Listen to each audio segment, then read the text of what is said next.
Okay. And then to wrap up our series on banner ads, just a few other things that apply to all sorts of, whether you're doing direct, intermediate, or network buys. So you want to start with a 300 by 250 banner size. It's a pretty standard one. This is especially when you're looking to advertise yourself. So as mentioned, when you're talking about the design work, chances are you're going to be getting a few different sizes of banners. Some of them, rectangle, square, all sorts of different ones. Starting and placing ads with this size, the 300 by 250, generally is going to have better placement for you than, say like a longer type of banner or something like that. Just something that we've seen. So that size tends to get better placement. And then also want to make sure, if possible, that you can get above the fold. That just means when your web page loads, where is the ad going to be shown? So ideally you want it on the upper half so people don't have to scroll down, just better for visibility.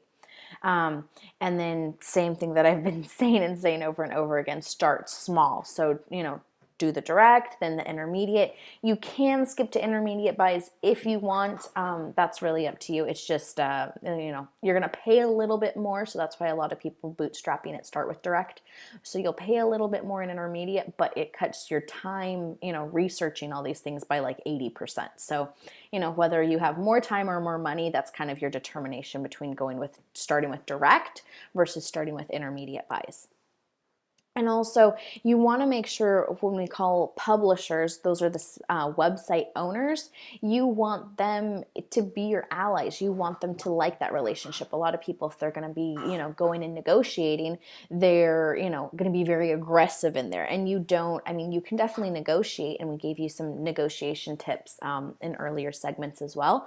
But you don't want to be, aggravating these people and being difficult, because the idea is you want to advertise on their site, not make their life hard and they don't want to do business with you. So just keep that in mind, especially with negotiations. Respect their prices, do a little negotiation, but you want to keep a really happy relationship. And two, the cool part there, and this is the benefit of direct buys, is when you're dealing directly and have a relationship with the site owners, you can definitely, work out exclusive agreements. You can get fancy and have, pop-up banners, all sorts of different things. So the better relationship you have with those website owners, the better you're going to see in your business too. And that also goes with, any reps or anything like that. If you're whoever, might be helping you out with your account, just keep that in mind. Some people, when they think advertising, they think they have to be real sharks and not be pleasant about it, but you want the relationship in this case. Okay. And metrics. Cannot emphasize enough as far as keeping track of your numbers. So the things that you want to get to the point, after about 30 days of tracking your numbers, you should be able to get these metrics. So, we refer to, in just kind of a little glossary for you here, CPM, cost per impression. So some people charge on that. So your ad, this is how many times your ad is actually being seen.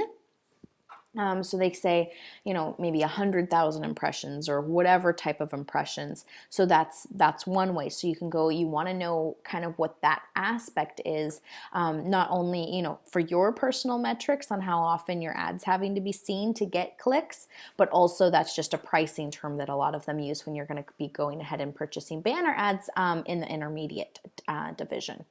Earnings per click, basically, what's the value, not the long-term value, but basically, what is, this aspect when they're clicking on you, how much can that potentially represent at the beginning?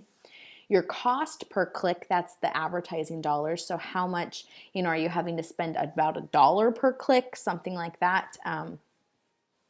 Those aspects. So those are a different metric to look at. The CPA is cost per action or acquisition. I know that we're diving into this more details, especially Gil is going to this aspect, but this is just rather than a set, click or a link, it's per action. So there's something a little more specific involved. And then the long-term value. So you want to know what that is if you're selling certain products. I know like with affiliate marketers, there might be like an entry-level package package. So, okay, well, I know that, for a certain amount of clicks, then I'll end up getting, a sale that's say $20. However, I know my long-term value, most of those people, a certain percentage are going to upgrade. So maybe, the long-term value of a customer is $800 or something like that. So these are all the metrics and numbers that you have to be able to know in order to successfully run your business. You don't want to know those numbers? That's fine, but one, you're going to be leaving a lot of money on the table, but also not running your business from numbers is the problem that many business owners, including myself in previous business opportunities, have gone ahead and done. So make sure that you're tracking them. Keep track of them on a spreadsheet, and just, you can, it doesn't have to be, overly complicated. Just start tracking and getting a sense of these numbers, and it'll definitely help you with your decision-making process. Okay.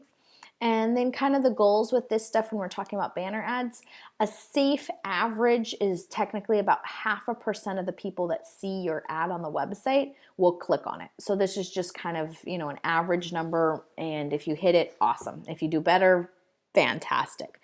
So about 0.5%. So with that being said, just it kind of comes out to, okay, so about 100,000 impressions is going to get you about 500 clicks to that thing. So that just means that they were interested, they saw your banner, they clicked on it, now they're on your landing page. And then that's a whole different metrics on how many people then opt in from your landing page and start to go through your funnel. But this is just to see your ad and click on your ad for more information. It's about 0.5%. And then, kind of throwing that in as far as the negotiation, the idea is to pay based on your stats. So that's why know your stats, know what your averages are. So that way it helps you with negotiations, because if you have no clue, what your average is, or, what your cost is on certain things, you really can't make good decisions that'll help your business out.